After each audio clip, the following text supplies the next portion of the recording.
नमस्कार, मैं ताबिश हुसैन। सवाल इंडिया का देख रहे हैं आप। एनडीटीवी पर स्वागत है आपका। बीजेपी नेता रेखा गुप्ता ने दिल्ली के मुख्यमंत्री पद की शपथ आज ले ली है और 6 नेताओं ने मंत्री पद की शपथ उनके साथ ली है। केजरीवाल को हराने वाले प्रवेश वर्मा, आशीष सूद, मंजिंदर सिंह सिरसा, रविंद्र इंद्रराज सिंह, कपिल मिश्रा और पंकज कुमार सिंह उनके कैबिनेट में शामिल हैं। शपथ ग्रहण समारोह के बाद सीएम रेखा गुप्ता एक्शन में है और उन्होंने सचिवालय पहुंचकर कार्यभार संभाल लिया है।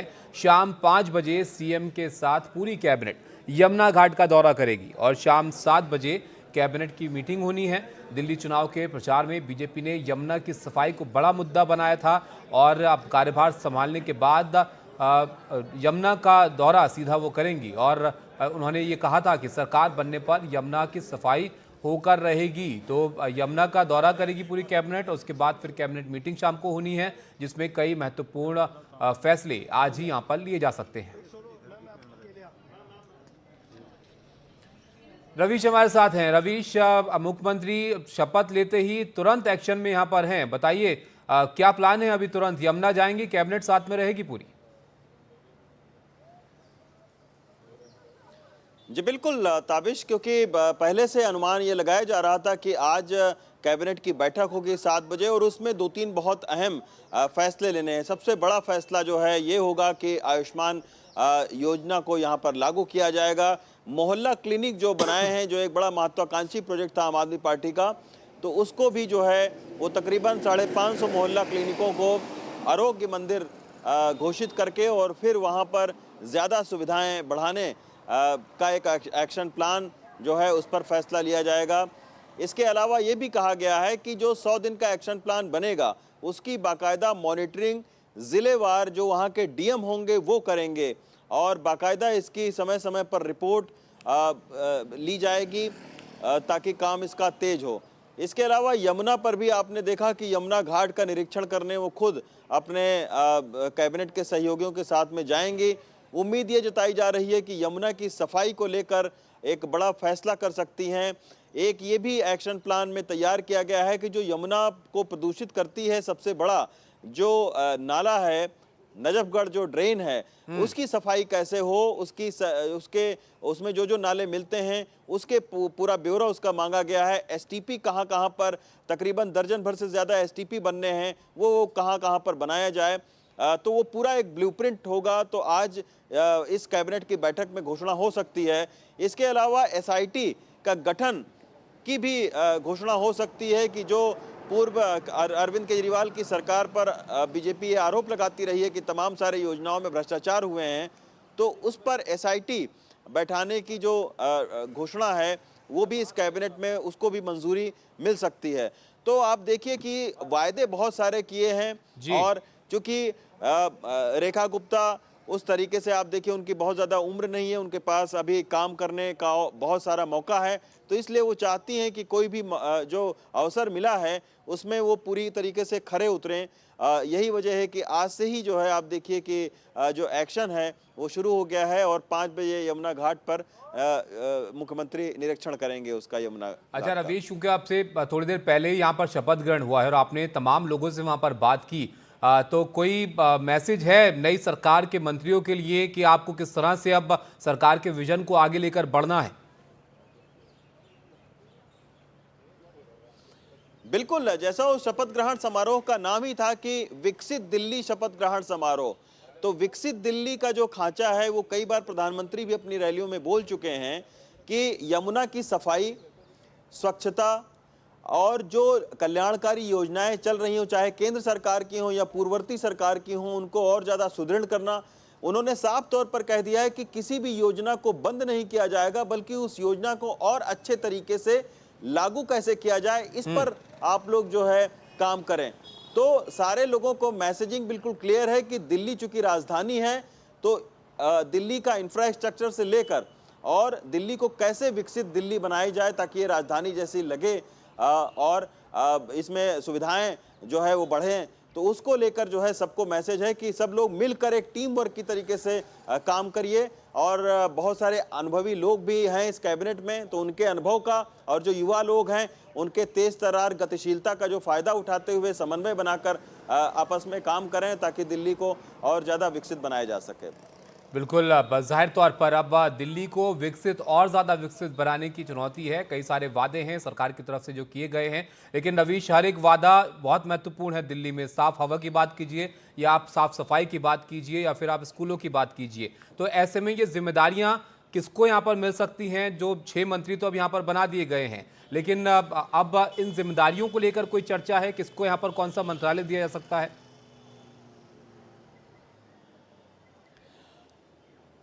बिल्कुल, आप जैसा समझते हैं कि तमाम सारी जो महत्वपूर्ण जिम्मेदारियां हैं, चूंकि प्रवेश वर्मा के पास में भी अनुभव है, सांसद रहे हुए हैं, आशीष सूद काफ़ी अनुभवी जो है वो संगठन में काम करते रहे हैं, उनके पास भी खासा अनुभव है।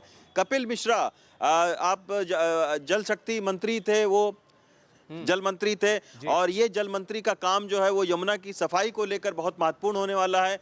तो कपिल मिश्रा को वो जल विभाग दिया जा सकता है, जैसा आम आदमी पार्टी में उनके पास में था। वित्त विभाग जो है वो बहुत महत्वपूर्ण होगा, और मेरे ख्याल से बहुत सीनियर आशीष सूद, प्रवेश वर्मा या फिर किसी और का भी नाम हो सकता है। इन लोगों को मिल सकता है, क्योंकि इसमें अनुभव की ज़रूरत होती है, बजट पेश करना होता है, किन किन विभागों को कितना कितना पैसा अलॉट करना है, उसको भी देखना होता है। तो और इस तमाम सारी जो चीज़ें हैं, आपने कहा कि बहुत बड़ी बड़ी जो महत्वाकांक्षाएं और बहुत महत्वाकांक्षी योजनाएं हैं, और खुद प्रधानमंत्री बोल चुके हैं कि 1-2 साल में यमुना की सफाई पूरी तरीके से नहीं हो सकती है, एक बड़ा ब्लूप्रिंट बनाना पड़ेगा, बजट होना चाहिए, अच्छा खासा समय लगेगा उसमें। तो ये ध्यान में रख के और फिर जो है अभी विचार मंथन चल रहा है कि किसको कौन सा विभाग दिया जाए, लेकिन मेरे हिसाब से जो महत्वपूर्ण विभाग हैं वो अनुभवी लोगों को मिलेंगे। बहुत शुक्रिया रवीश आपका विस्तार से समझाने के लिए। तो आप देखिए, तुरंत सरकार बनते ही एक्शन में यहाँ पर है मुख्यमंत्री, और यमुना का दौरा उनको करना है। शाम को कैबिनेट की बैठक होनी है, जिसमें कई महत्वपूर्ण निर्णय यहाँ पर लिए जा सकते हैं। बहुत शुक्रिया रवीश आपका सब जानकारी के लिए। तो ये तस्वीरें आज दिन की आप देख रहे हैं। शपथ ग्रहण हुई, उसके बाद तुरंत पदभार संभालने के बाद एक्शन में मुख्यमंत्री यहाँ पर नजर आ रही हैं, और मुख्यमंत्री दिल्ली की रेखा गुप्ता, और जैसे कि हमने आपको बताया तुरंत वो यमुना भी यहाँ पर जाएंगी। लेकिन दिन भर में शपथ ग्रहण के बाद किस तरह की प्रतिक्रियाएं आई हैं वो भी आप देखिए। मैं डॉक्टर पंकज सिंह ईश्वर की शपथ लेता हूं। मैं विधि द्वारा स्थापित भारत के संविधान के प्रति सच्ची श्रद्धा और निष्ठा रखूंगा। मैं भारत की प्रभुता और अखंडता को अक्षुण्ण रखूंगा। मैं मंत्री के रूप में अपने कर्तव्यों का श्रद्धापूर्वक शुद्ध अंतःकरण से निर्वहन करूंगा, तथा मैं भय या पक्षपात, अनुराग या द्वेष के बिना दिल्ली की सेवा करेंगे। अच्छा, और क्या उम्मीद थी आपको प्रवेश जी? इतनी बड़ी भूमिका, डिप्टी सीएम के ऊपर भी आपका नाम आ रहा है। मैं पार्टी के शीर्ष नेतृत्व का धन्यवाद करता हूं, हाँ, कि उन्होंने हमें इस लायक समझा। कोई नाराजगी? आपको मैं तो पूरा बाबू बन के आया हुआ हूँ। बिल्कुल जाएंगे भी, अभी मंत्रिमंडल जा रहे हैं, और यमुना जी आपको स्वच्छ और सुंदर मिलेगी, इसका वचन जरूर हमारी भारतीय जनता पार्टी आपको देती है, और अगले छठ में आपको उसका स्वरूप बदला हुआ मिलेगा। ये तो मैं पार्टी का छोटा सा कार्यकर्ता हूँ, और पार्टी ने मुझे इतना सम्मान दिया है, मेरे पास कोई शब्द नहीं है बोलने के लिए। मैं पार्टी का धन्यवाद करूँगा, अपने राष्ट्रीय नेतृत्व का धन्यवाद करूँगा। पार्टी हमारी माँ है, उन्होंने इतना सम्मान दिया, सर झुकाकर उनका धन्यवाद है। देखिए, ये एक जिम्मेवारी है, और देश के प्रधानमंत्री जी के विजन को इम्प्लीमेंट करने की जिम्मेवारी है। ये एक उस टीम में हमें मौका मिला है, जो भारत के प्रधानमंत्री नरेंद्र मोदी जी का दिल्ली को विकसित करने के लिए जो सपना है उसको साकार करना, और उस टीम में काम करने का मौका मिला। मैं समझता हूँ एक बहुत बड़ा कर्तव्य है हमारे लिए, जो हमें करके और दिल्ली को एक बार दोबारा से खुशहाल दिल्ली, नई दिल्ली, साफ जल और साफ हवा वाली दिल्ली बनाना है, और यमुना जी को साफ करना है। एक अच्छा दिन है दिल्ली के लिए, नई शुरुआत का दिन है। प्रधानमंत्री जी के विजन को इम्प्लीमेंट करेंगे। साइलेंट।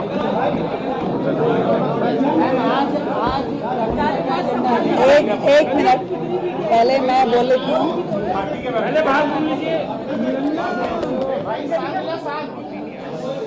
क्वेश्चन कोई नहीं है, मैं अपनी स्टेटमेंट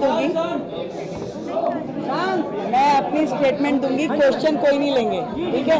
प्लीज, तो कृपया कोई कोई क्वेश्चन ना ले, खाली भारत माता की जय। सभी साथियों को नमस्कार। आज की शपथ ग्रहण के बाद हमारे शपथ ग्रहण कार्यक्रम के बाद आज हमने इस चार्ज को भी लिया है। आज हम सचिवालय में आके मुख्यमंत्री कार्यालय में मैंने चार्ज भी संभाल लिया है और शाम को तुरंत आज की डेट में कैबिनेट की मीटिंग भी रख ली गई है। जो मिशन विकसित दिल्ली का है उसको पूरा करने के लिए लगातार काम किया जाएगा, एक भी दिन उसमें से व्यर्थ नहीं होगा और एक एक कमिटमेंट जो हमारी दिल्ली से है उसे पूरा करेंगे। आप सबका स्वागत है। इससे पहले कभी आप इस कमरे में नहीं आए होंगे। आज इस सीएम कार्यालय के द्वार आप लोगों के लिए खुले हैं। बहुत बहुत स्वागत। जरूर मिलेगी एंट्री, आप ही का है, जरूर है। एजेंडा मिलके तय करेंगे। मीटिंग के समय जब बैठेंगे तो एजेंडा भी आपको पता चलेगा। 7 बजे 5 बजे यमुना घाट पे आरती के लिए हम लोग जाएंगे। 7 बजे कैबिनेट मीटिंग।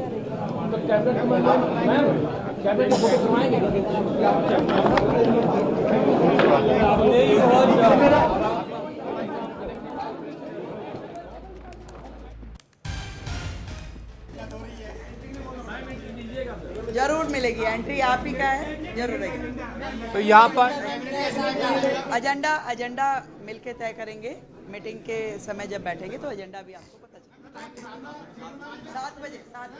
तो दिल्ली की मुख्यमंत्री मीडिया से मुखातिब थी। उन्होंने जानकारी दी इस बात की कि शपथ के बाद उन्होंने चार्ज संभाल लिया है और आज शाम ही कैबिनेट की बैठक भी रख दी गई है जिसमें तमाम मुद्दों पर चर्चा की जाएगी और यहां पर दिल्ली से हर कमिटमेंट को पूरा करेंगे उन्होंने यहां पर कहा है। और ये भी उनकी तरफ से कहा गया कि अब से थोड़ी देर बाद यमुना घाट पर जाएंगे आरती के लिए 5 बजे और उसके बाद शाम को 7 बजे कैबिनेट की बैठक यहां पर होनी है।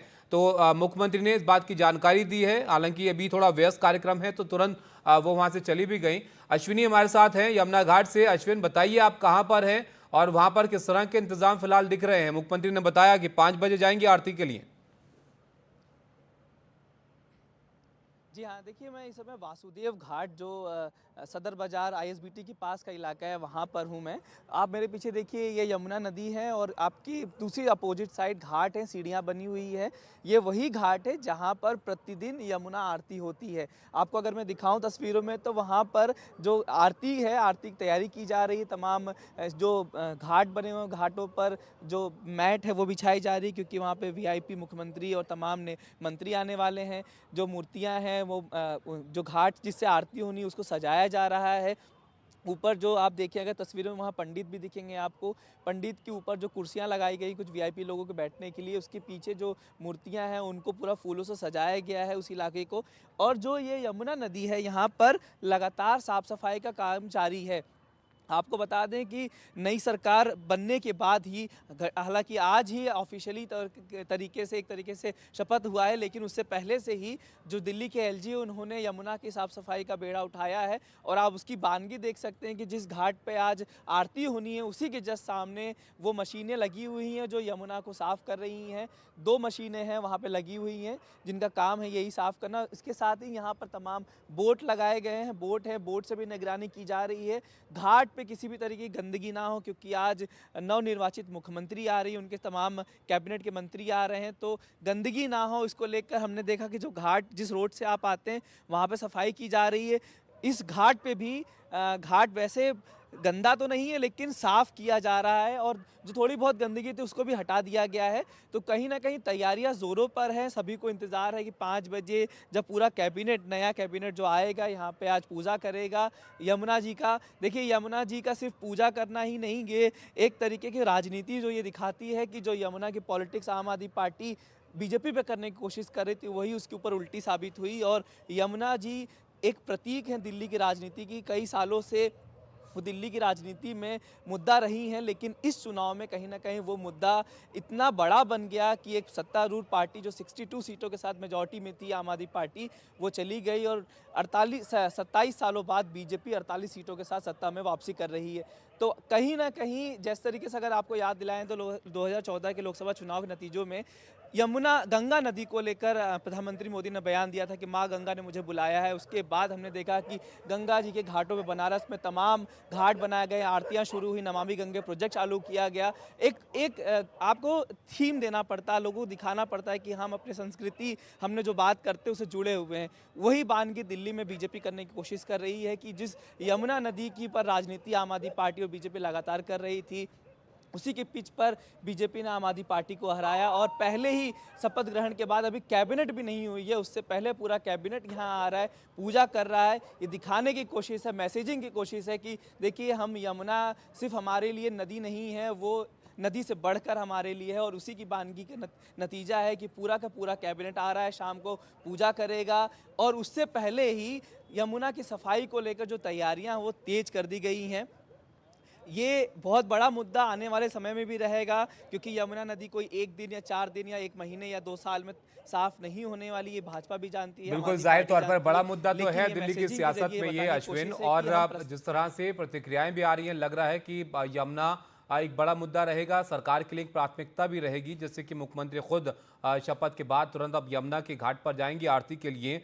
लेकिन जिस घाट पर आप मौजूद हैं वहां पर किस तरह से आरती होती रही है? कुछ स्थानीय लोग आपके साथ अगर हों तो उनसे भी आप बात कीजिएगा, और सुरक्षा के क्या इंतजाम वहां पर हैं फिलहाल नजर आ रहे हैं? देखिए, अभी जहाँ मैं घाट पे मौजूद हूँ, इस घाट पे पीछे जिस तरीके से गंगा घाट पे आरती होती है, उसी तरीके से यहाँ पे जो बड़े बड़े आरती करने के पूजा का स्थल होता है उसको यूज़ किया जा रहा है, यहाँ सजा दिया गया है। घाट पे आम आदमी वैसे नहीं है, ज़्यादातर मीडिया कर्मी के लोग हैं, सुरक्षा कर्मी हैं, या बीजेपी या सरकार से जुड़े हुए लोग हैं जो तैयारियों का पूरा जायज़ा ले रहे हैं। क्योंकि जनता को इतना जल्दी मैसेजिंग नहीं दी गई है कि आज शाम को यहाँ पर यमुना आरती होने वाली, इसलिए जनता नहीं है। लेकिन एक बात ये भी है कि ये कोई पहली बार नहीं हो रहा है कि पहली बार ये यमुना जी की आरती हो रही है, ये लगातार पहले से भी होता आ रहा है। लेकिन क्योंकि चुनाव जीतने के बाद बीजेपी के हमने देखा कि वीडियोस आ रहे हैं, वीडियो में हम देख रहे हैं कि कई दिनों से आरती शुरू होगी। तो हालांकि आम आदमी पार्टी शुरू से यही कह रही है कि पहले से ही होता रहा है, कुछ नया नहीं है। लेकिन ये है कि चुनाव जीतने के बाद एक जो मैसेजिंग की कोशिश की जा रही है उसको लेकर ये दिखाने की कोशिश है। तो आप देखिए घाटों पे अभी तैयारियां चल रही हैं, ऊपर कुछ पुजारी बैठे हैं, नीचे जो है जहाँ पे आरती होनी है वहाँ पर स्टेज पे फूल लगाया गया, वहाँ मंदिर है, मूर्ति रखी हुई है, वो सजाया गया है। ऊपर जो मैट लगाने का काम जारी है, और उसके पीछे आप देखेंगे कि तमाम मीडिया कर्मी, बिल्कुल अश्विन, जो तैयारियां हैं बिल्कुल जोर शोर से वहां पर की जा रही हैं, क्योंकि कुछ ही वक्त में मुख्यमंत्री दिल्ली के वहां पर पहुंचेंगे। अश्विन, आप रहिएगा, नजर बनाए रखिए, आपके पास हम वापस लौटेंगे थोड़ी देर में। फिलहाल एक ब्रेक यहाँ पर ले लेते हैं और जल्द लौटते हैं।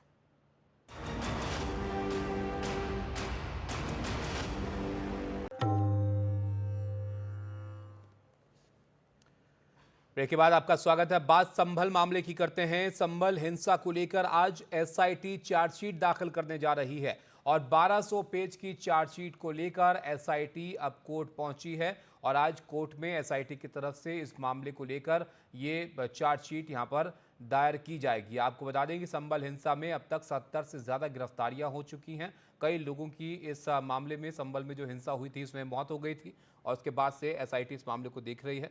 रणवीर हमारे साथ हैं। रणवीर, एसआईटी अब यहाँ पर अपनी चार्जशीट दाखिल करने जा रही है। अब तक की जांच में क्या बातें संभल की हिंसा को लेकर सामने आई हैं, और क्या कुछ होता रहा इतने दिनों? देखिए, संभल में जो जामा मस्जिद के बगल में हिंसा हुई थी, उस हिंसा के मामले में जो गठित एसआईटी है, उस एसआईटी को जिम्मेदारी दी गई थी कि जो आरोपी हैं उनके खिलाफ जल्द से जल्द चार्जशीट फाइल करे। और बताया जा रहा है कि 79 में से 48 संभवतः अभी हैं, हालांकि ऑफिशियली अभी इसकी जानकारी नहीं दी गई है। 48 ऐसे आरोपी हैं जिनके खिलाफ चार्जशीट तैयार कर ली गई है। लगभग 1200 पेजेस की चार्जशीट है, और उसको संभल की अदालत में पेश किया जा रहा है। और कुछ दिन बाद जो बाकी बचे आरोपी हैं उनको भी उनके बाद जो चार्जशीट है उसको भी दाखिल कर दिया जाएगा। और संभल पुलिस की कोशिश ये है कि जितने भी लोग आइडेंटिफाई हुए हैं संभल हिंसा के मामले में, उन सब पर जल्द से जल्द कार्रवाई हो, जल्द से जल्द गिरफ्तारियां हो। और इसीलिए हाल के दिनों में, अभी एक हफ्ते पहले, संभल के चौराहों पर उन आरोपियों की तस्वीरें लगाई गई थी जिन आरोपियों को सीसीटीवी या अलग अलग कैमरास के जरिए कैप्चर किया गया था हिंसा करते हुए। तो इस पूरे मामले में बताया जा रहा है कि पुलिस के हिसाब से जो मास्टरमाइंड है वो दुबई में बैठा हुआ वो शारिक शाठा है, जो अंतर्राष्ट्रीय स्तर पे गाड़ियों की तस्करी करता है, और उसी का बताया जा रहा है कि साजिश का हिस्सा था जो संभल में जिस तरीके से हिंसा हुई है। तो फिलहाल एसआईटी की टीम पहुंची है, चार्जशीट दाखिल होगी और दाखिल होने के बाद पूरी जानकारी ऑफिशियली बाहर आएगी कि किसके किसके खिलाफ चार्जशीट दाखिल हुई है। लेकिन बताया जा रहा है कि 1200 पेजेस की चार्जशीट है जिसको दाखिल करने के लिए एसआईटी की टीम समय पे। बहुत शुक्रिया रणवीर आपका। तो ये बड़ा अपडेट है संभल मामले में। अब चार्जशीट दाखिल करने के लिए एसआईटी यहाँ पर कोर्ट में पहुंची है। 1200 पेज की चार्जशीट बताई जा रही है। अब ये दाखिल होगी तब और बातें सामने आएंगी कि जांच में क्या कुछ सामने आया है और कितने लोगों के नाम इस एसआईटी की चार्जशीट में शामिल यहाँ पर किए गए हैं। और आगे बढ़ते हैं और अब बात महाकुंभ की करते हैं। महाकुंभ में महिलाओं की निजता के उल्लंघन को लेकर प्रयागराज पुलिस सख्त है और प्रयागराज पुलिस ने एनडीटीवी से कहा कि इस मामले में कई लोगों के खिलाफ एफआईआर दर्ज की जा चुकी है और लगातार ऐसे प्रोफाइल और ग्रुप की पहचान जारी है जो इस तरह के काम कर रहे हैं।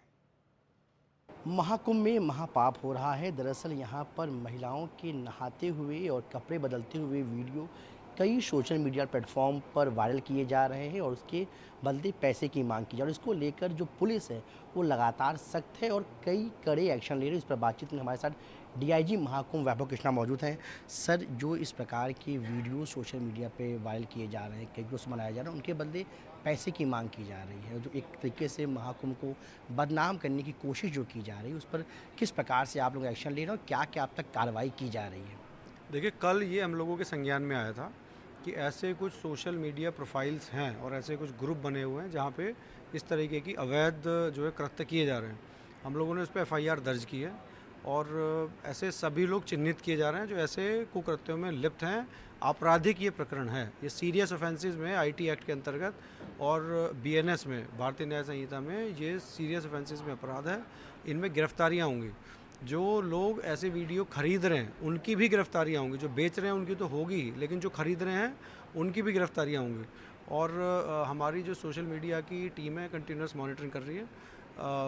ऐसे जो भी आ रहे हैं, जो सोशल मीडिया प्रोफाइल्स आ रहे हैं, उनके खिलाफ एक्शन लिया जा रहा है। सर, कितने ऐसे ग्रुप्स हैं जो सोशल मीडिया पर बनाए गए हैं जिस पे इस प्रकार की वीडियो वायरल किए जा रहे हैं और अब तक कितने मामलों में आपने एफआईआर दर्ज की और क्या कुछ ये पता चला कि कब से ये काम किया जा रहा है और कहाँ के लोग हैं? देखिए, कल हम लोगों ने इस संबंध में एक एफआईआर दर्ज की है जिसमें कि टेलीग्राम के कुछ चैनल्स हैं और इंस्टाग्राम कुछ प्रोफाइल्स हैं जिनके खिलाफ एफआईआर दर्ज की गई है। सतत प्रक्रिया है ये, अभी भी हम लोग उसे मॉनिटर कर ही रहे हैं। जो भी ऐसे संज्ञान में आ रहे हैं प्रोफाइल्स, उन्हें चिन्हित करा के एफआईआर उसमें कर रहे हैं। टोटल अभी तक 103 सोशल मीडिया के जो प्रोफाइल्स हैं वो चिन्हित हुए हैं, 103, जिसमें ऐसे प्रोफाइल्स भी हैं जो कि पैनिक फैलाते हैं, गलत तथ्यों के बेसिस पे दहशत फैलाते हैं सोशल मीडिया पे। और ये ऐसे भी प्रोफाइल्स हैं जो कि लेडीज़ के निजता के उनके क्षणों को उस पर डाल देते हैं, महाकुंभ से संबंधित और अवैध ये कार्यों में लिप्त है। कल एक सोशल मीडिया प्रोफाइल पे पाकिस्तान के वीडियो को महाकुंभ का वीडियो कह के अपलोड किया गया। वहाँ की कोई घटना थी और उसे दिखाया गया कि ये महाकुंभ में घटना घटित हो रही है। उसके खिलाफ भी हम लोगों ने एफआईआर दर्ज करी है। टोटल 26 सोशल मीडिया हैंडल थे, इंस्टाग्राम पे, फेसबुक पे, ट्विटर पे, जो कि उस कार्य में लिप्त थे, संगठित रूप से जो इस तरीके का इलीगल एक्टिविटी कर रहे थे, उन पे एफआईआर दर्ज की गई है।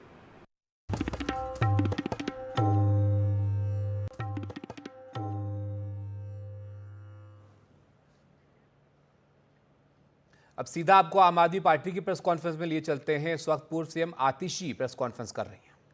देश के प्रधानमंत्री नरेंद्र मोदी जी ने, भारतीय जनता पार्टी के सभी नेताओं ने, खुद रेखा गुप्ता जी ने दिल्ली की महिलाओं को वादा किया कि दिल्ली की हर महिला को 2,500 रुपए प्रति माह की राशि उनके बैंक के खातों में मिलेगी। उन्होंने क्लियर कट शब्दों में ये कहा कि जैसे ही भाजपा की सरकार बनेगी, कैबिनेट की पहली बैठक में 2,500 रुपए प्रति माह की स्कीम दिल्ली की हर महिला के लिए पास होगी और 8 मार्च को पहली किश्त दिल्ली की हर महिला को मिल जाएगी। प्रधानमंत्री